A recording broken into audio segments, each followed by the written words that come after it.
Okey, jom kita mulakan. Cuba anda bayangkan, dekat tempat yang paling sejuk, paling terpencil atas muka bumi ni, tiba-tiba ada air terjun setinggi 5 tingkat dan air dia warna merah darah. Ini bukan filem seram tau. Ini betul-betul wujud. Nama dia Blood Falls. Mesti persoalan pertama yang muncul dalam kepala kita, kenapa glasier ni berdarah? Dari mana datangnya air merah pekat ni? Dan yang lagi pelik, macam mana pula air boleh mengalir dekat tempat yang sejuk beku macam tu? Inilah misteri yang kita nak bongkar sama-sama.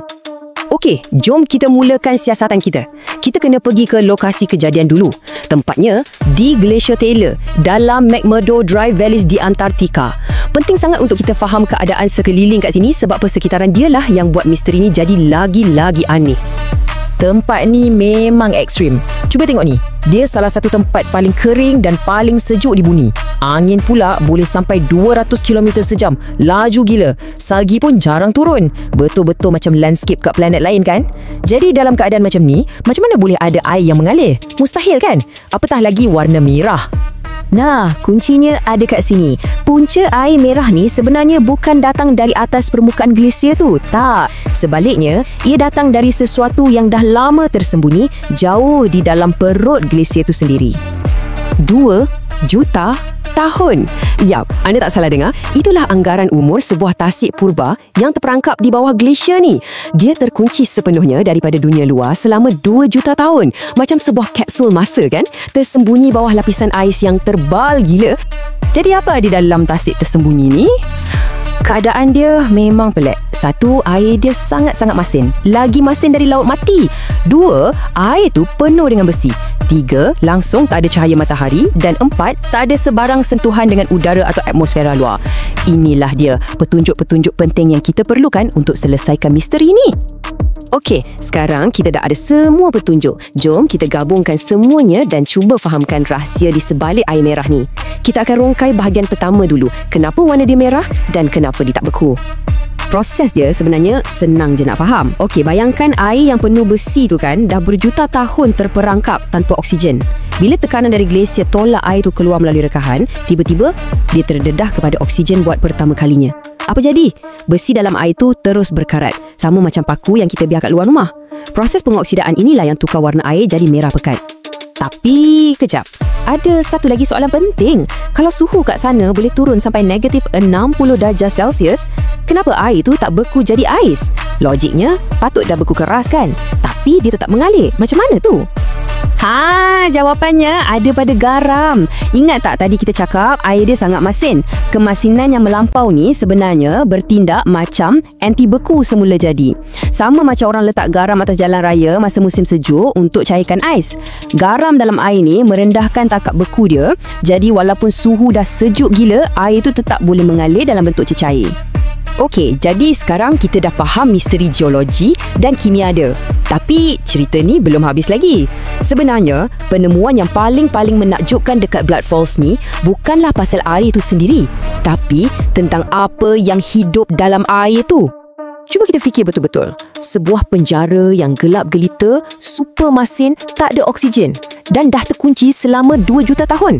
Agak-agak, ada tak apa-apa benda hidup yang boleh bertahan dalam keadaan macam tu? Tanpa cahaya matahari, tanpa udara, secara logiknya mustahil kan? Jawapannya, ya, memang ada. Walaupun kedengaran mustahil, para saintis jumpa kehidupan yang sedang berkembang maju dalam tasik gelap tu. Hidupan ni dipanggil extremophile, sejenis organisma yang memang pakar hidup dalam keadaan ekstrim. Komuniti bakteria unik ni, dia tak perlukan cahaya matahari, tak perlukan oksigen, sebaliknya dia makan mineral untuk hidup. Dia dapatkan tenaga dengan memproses besi dan sulfat yang ada dalam air tasik tu. Satu bentuk kehidupan yang sangat asing kan? Okey, so kita dah jumpa bakteria pelik kat Antartika. Kenapa benda ni penting sangat? Sebab penemuan ni bukan setakat fakta sains yang menarik. Implikasi dia sangat besar, terutamanya dalam misi kita mencari kehidupan di luar angkasa. Inilah kaitan dia. Blood Falls ni dah buktikan pada kita yang kehidupan boleh wujud dalam persekitaran yang gelap tanpa oksigen bawah lapisan ais yang tebal. Kenapa ini penting? Sebab bulan-bulan macam Europa di Mushtari dan Enceladus di Zuhal, saintis percaya ada lautan tersembunyi bawah permukaan ais diorang. Jadi, Blood Falls ni macam bukti konsep. Kalau boleh ada hidupan kat sini, mungkin ada juga hidupan kat sana. Bukan tu je, kawasan McMurdo Dry Valleys ni sendiri, persekitaran dia sangat-sangat mirip dengan permukaan mareh. Sejuk, kering, ekstrim. Sebab itulah NASA selalu guna tempat ni sebagai makmal semula jadi di bumi. Diorang uji peralatan dan strategi untuk misi ke mareh kat sini. Jadi, Blood Falls ni seolah-olah macam satu tingkap untuk kita intai dan faham potensi kehidupan di planet lain. Dan perjalanan nak faham semua ni bukannya sekejap.